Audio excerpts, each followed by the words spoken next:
Retornamos agora para o programa Mercado e Ação e vamos de imediato ao comentário do Alcebiades Santini, nosso comentarista, que vai conversar conosco um pouco sobre segurança e insegurança da sociedade. Santini, é contigo. Hoje vamos comentar a segurança que nós queremos e a insegurança que nós vivemos.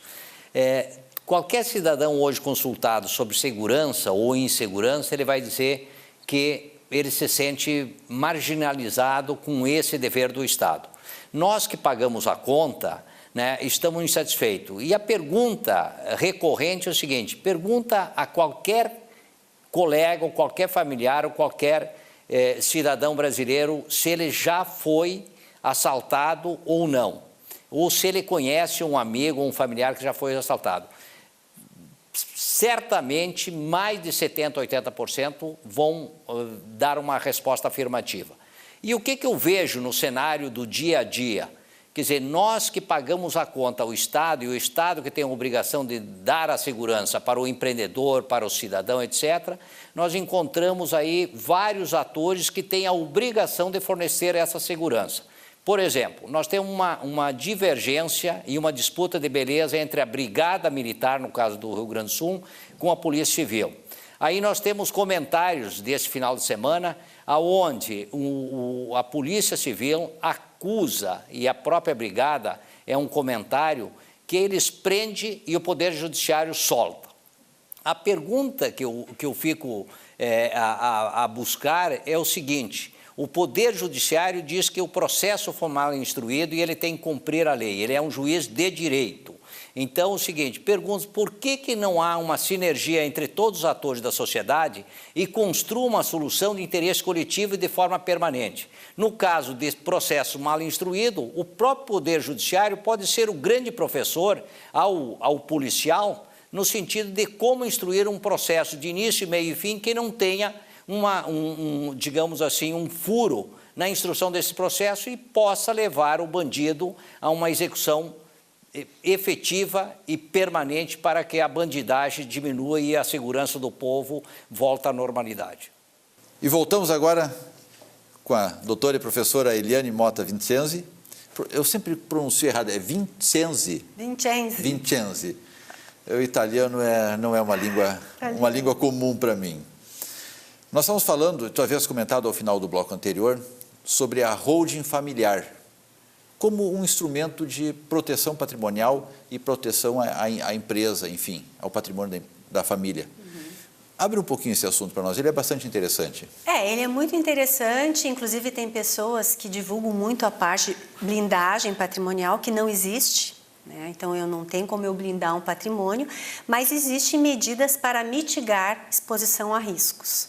Dentre essas mitigações, dividir o patrimônio do que tem mais risco. No caso, eu tenho uma empresa que está exposta a um tipo de risco, ou eu tenho um conglomerado de empresas, onde a gente faz um estudo do nível de risco que aquela atividade está exposta. Então, aí é um rearranjo societário que pode ser feito, né, com cisões, fusões, incorporações, de maneira a mitigar o risco. Porque a pessoa física, quando ela cria uma empresa, ela tira um patrimônio seu da pessoa física para integralizar no capital da pessoa jurídica, para essa pessoa jurídica oferir lucros e ser distribuído novamente para a pessoa física. Então, é um ciclo. Sim, é um processo. É um processo. Então, como eu vou mensurar, estar exposto a um risco, né? Ou vou criar essa empresa ou vou aplicar no mercado financeiro? É o meu custo de oportunidade. Então, quando eu vou investir na produção, ou seja, em bens de capital, em empresas, eu tenho que estar fazendo essa comparação, né? Porque essa atividade, ela tem que me remunerar mais que o mercado financeiro. Então, quando a gente vê o patrimônio, a gente vê todas essas possibilidades. Sim, é uma questão de resultado ao final. Exatamente. E isso é que é interessante quando você faz um estudo patrimonial. O que importa é o meu resultado final lá, né? A minha taxa de retorno sobre o investimento operacional da atividade produtiva ou a minha taxa de retorno em cima das minhas aplicações financeiras.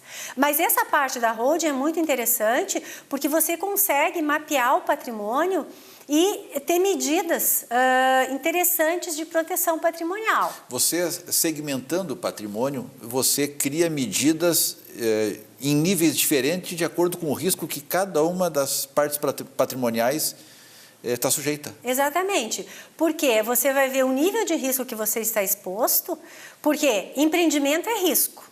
Eu só posso ter um retorno maior se o risco for maior, né? Sim. Esse trade-off entre risco e retorno, não tem como eu Qual seria um mitigar. exemplo de uma proteção patrimonial que eu possa criar?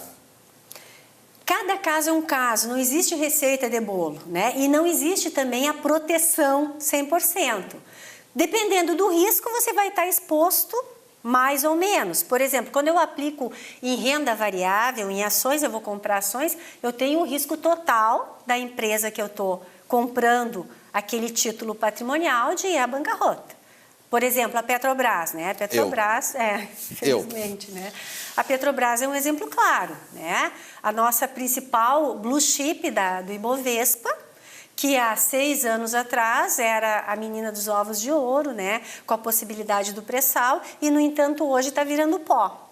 E a tendência é cair mais, porque tem várias ações, principalmente nos Estados Unidos, lá que tem a lei Sarbanes-Oxley, né? Porque a Petrobras negocia os seus papéis lá no exterior, e lá a lei é mais draconiana, né? Lá, realmente... Eu escutei um comentário através da imprensa que o risco das ações nos Estados Unidos é de R$1,5 trilhão de reais. Pode ser, né? Isso vai fazer a paridade. E quem paga vai ser a sociedade, porque o governo é quem garante. O triste aí é quem paga é você. Você tem ação da Petrobras, é quem tem, é o minoritário.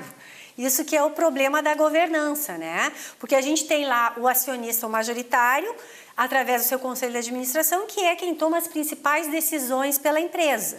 E o minoritário, como não tem poder de voto, que seriam as ações preferenciais, que tem direito a dividendos, é o que vai sofrer.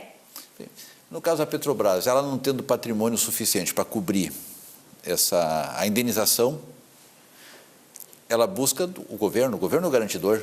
Não e necessariamente, né? Provavelmente, como ela é uma SA, né? A Petrobras é uma SA, uma sociedade que o governo é o controlador, vai ter que fazer um plano de recuperação judicial aí, né?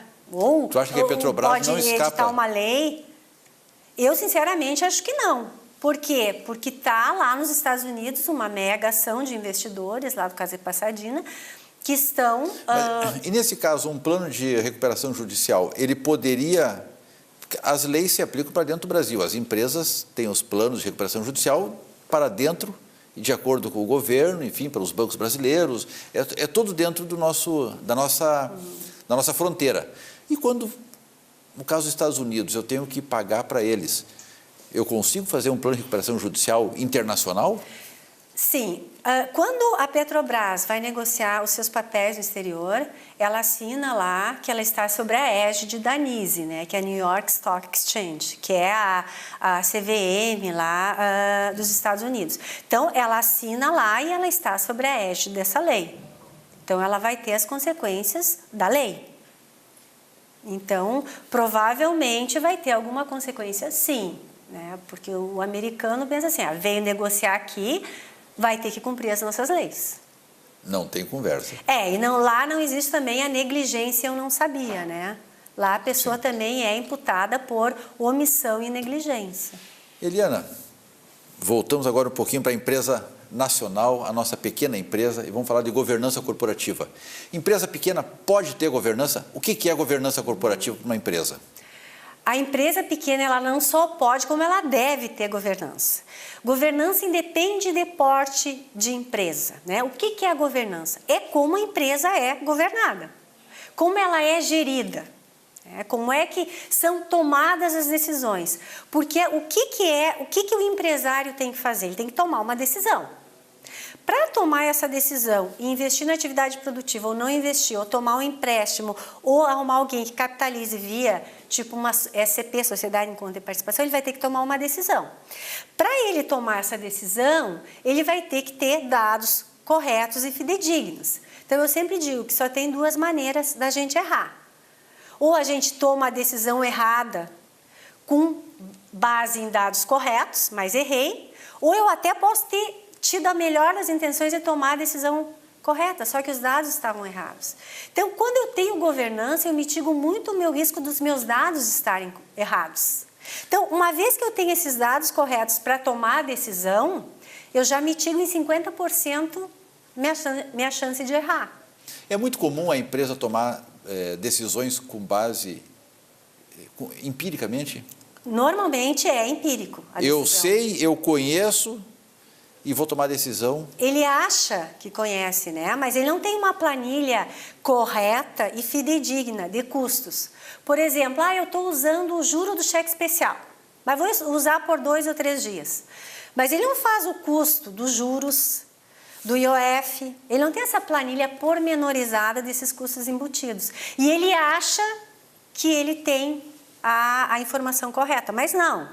Mas isso é uma presunção dele? É um estilo de dirigir a empresa? Ou é uma arrogância? Ou é uma falta de competência? Normalmente é o estilo porque ele pensa assim, até hoje eu fiz assim e deu certo, vai continuar dando certo. Então é uma certa arrogância.